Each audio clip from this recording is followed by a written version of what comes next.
414 Ministries. This is Tracy, and today we're going to be in Romans chapter 2. We're going to be in verse 1, and it reads like this: Therefore, you are without excuse, whoever you are, when you judge someone else. For on whatever grounds you judge another, you condemn yourself, because you who judge practice the same thing. The Apostle Paul wrote the book of Romans, and chapter 2 is actually referring back to the last half of chapter 1. You kind of got to read through that to understand what this verse is talking about. Let me ask you a question. Would you want someone throwing rocks at you?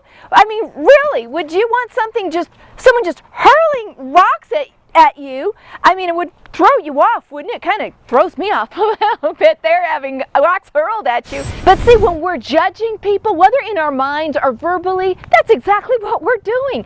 We are throwing figurative rocks at them. We're hurling them at them, whether they know it or not. And see, we may be judging someone real critically on something because it's not a problem in our lives. We're saying, oh, that person does this, and that's not my problem. But what if they flip the coin? What if that person looks at your life and now they're calling you on the carpet on something, saying, well, look at what that person does. See, even though that's not an issue in your life, there may be something else in your life that God is dealing with, that you're a stumbling block to somebody else. And see, God has shown me this over and over in my own life. And I've been critical of people. I've been judgmental of people. I've been cynical. Oh, I've been horrible. And then the Lord brings it right back at me to show me, look what you're doing. Now realize this.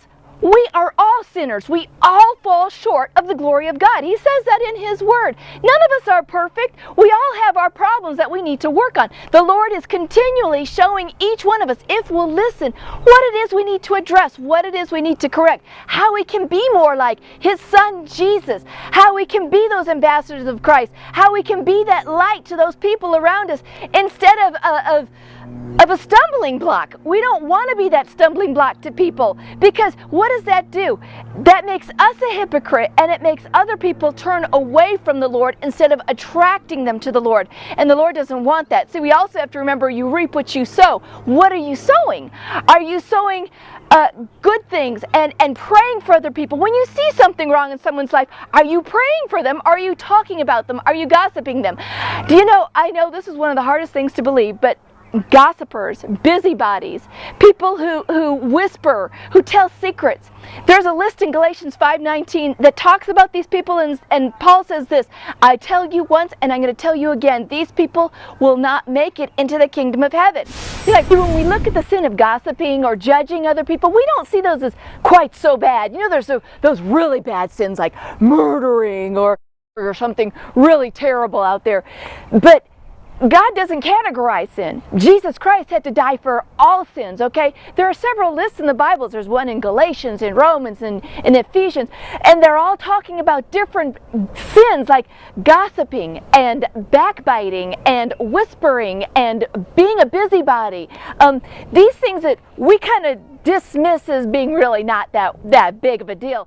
And he also says in Galatians, he says, I'll tell you once and I'll tell you again, these people who do such things will not enter the kingdom of heaven.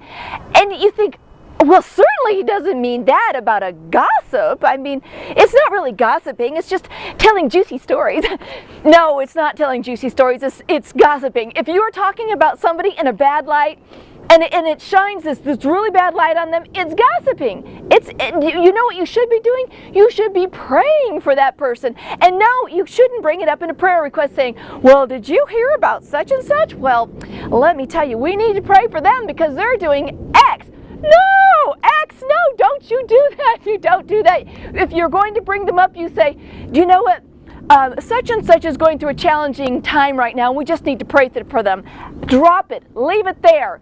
Don't go any further, okay? And do you know what else we like to do? We like to think, okay, if I'm just thinking it in my mind, I'm still okay. No, you're not. Because, see, some of you are not succeeding. Why? Because God has been holding you to that same standard that you've been holding others to, that judgmental standard. And so God is holding you to that fire, and you need to ask God to forgive you. Okay, so what should you do? the first thing you should do, first and foremost, is ask God to forgive you for all this judging, for being so critical of other people. That you need to ask Him to forgive you, and then ask Him to help you to not be like that, because you can't change in and of yourself. Only through His Holy Spirit going through you is the only way that you can change, okay? And then you need to pray for these people. As these things come up in your life, as you see yourself, catching yourself starting to judge somebody, ask the Lord to forgive you, and then say, Lord, I pray that you'd help this person in this area, or whatever it is that you see is wrong. Ask the Lord to help them. Ask the Lord to help you. Ask Him to bless you as you move forward. Draw a line in the sand this very day and say, Lord, I do not want to be like that anymore. I want to be a person that represents you correctly. If you will start praying a blessing over other people, that same thing will start coming your way. God will start blessing you in the same way. And you want to be blessed. You want to have God's favor, and you want to experience His best in your life. As you show mercy, as you show forgiveness, that's going to come back on you. You're going to be forgiven. You're going to have mercy. As you show grace, that grace is going to be brought back to you. God's going to show you grace. And as you show love, God's going to show you love. And that's what we want in our life. We want to have God's love, mercy, grace, and forgiveness. Let me close with this. I want to remember Jesus' words. He says, treat others as you want to be treated. Now, it may sound simple, but it is the golden rule. If we will think that thought before we start judging others, before we start dishing something out, if we think, how would I want someone to think about me? How would I want someone to respond to me?